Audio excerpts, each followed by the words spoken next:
Recapping on trade as it played out on Friday's session, Kenyan shares hitting a two-year high on Friday, extending a two-week rally led by banking stocks in particular, expected to post good full-year results this week. The main NIC 20 share index rose for the 8th straight session, up 0.6% by the close to end at 4,588 points, as you can see there. That to a level last seen on January the 10th, 2011, when it closed at 4,610.9 points, taking this year's to-date gains so far to 11%. On the foreign exchange side of things, the shilling firmed slightly to close at 87.4565 against the dollar on Friday, helped by tightening liquidity. Remember, the central bank has been actively mopping up bank supplies via repurchase agreements, lifting the weighted interbank rate for the 17th straight session to 7.99% on Thursday from 5.43% on January the 15th. So with interbank interest rates gradually edging up, most banks had opted to cut any long dollar positions to avoid missing out on the return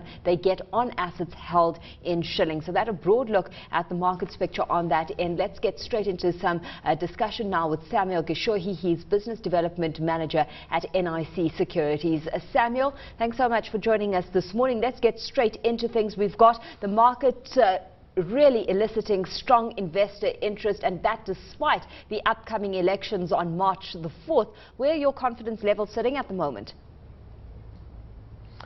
Well, quite surprising, and seeing that a lot of these activities coming from the foreign side, and so I think the market has defied all odds, and the fact that we all thought, okay, we have an election coming up, and seeing that there was, of course, all that tension probably from what happened in the last elections. I think that just goes to give a positive note on what we've been doing in terms of constitutional, having a new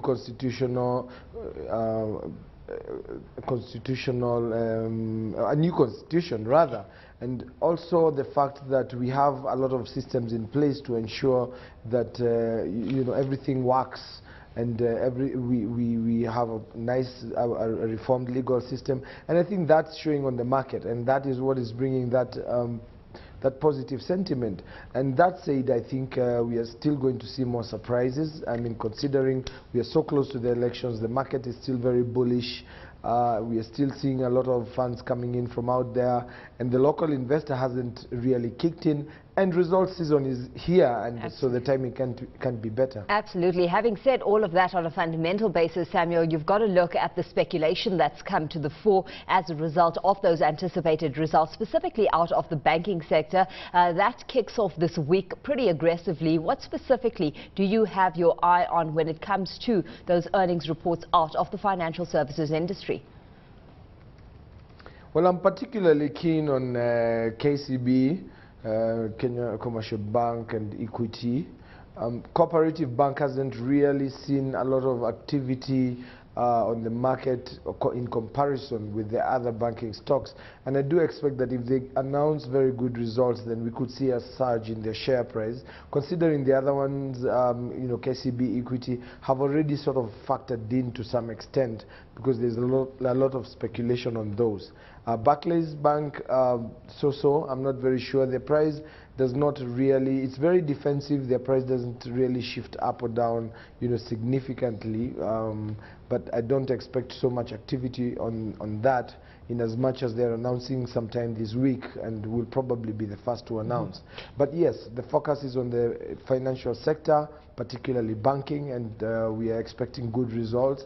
I think they have made very good spreads in the last year, considering that interest rates were quite high, and there was upward stickiness for the banks to bring their interest rates down, which means their spreads went got quite high as the base rates came down, and that was a good thing for them. I've been reading that investors are also keen to see how higher funding costs in the better part of 2012 would affect NIMs and the resulting earnings. What are your expectations in that regard, Samuel? Come again, please. Just looking at the higher funding costs that the banks have incurred for the better part of 2012, how do you expect that to have affected NIMs and the resulting earnings overall?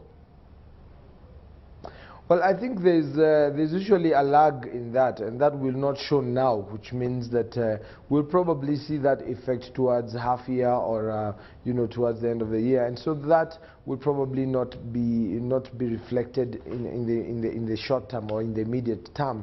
And so I think for now we will not see that if there is a surge in costs. Will not necessarily show on their books at this point in time, which means that they're still riding on a high, and I expect that they're going to be showing very good numbers.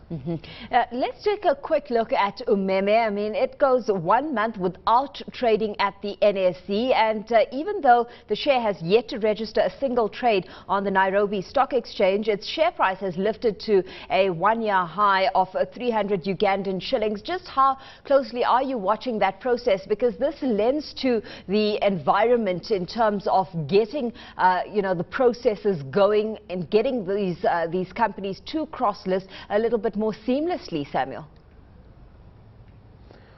Well, I think cross-listing has been an issue, considering that we are all on different platforms in terms of IT. So the back office systems need to be brought to par, and that will increase the possibilities of arbitrage. I mean, again, considering our exchange rate regimes, we need to also make sure that those are seamless.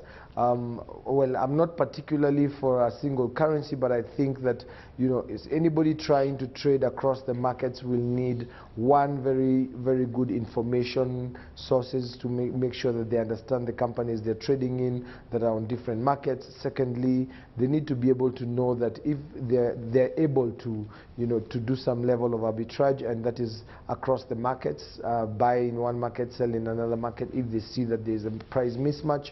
And I think that that is also very closely linked to the background systems, or the systems that we actually use. Because if you look at the system that the Nairobi Securities Exchange uses, the Dar es Salaam Securities Exchange, I'm not sure about the Uganda Securities Exchange, you're going to notice that we are on different, one is on the Sun microsystems, the other one is on a different system. And if those systems are not compatible, then there tends to be a problem in terms of exchanging the information. Absolutely. And that could cause a time gap, which can mess up the market.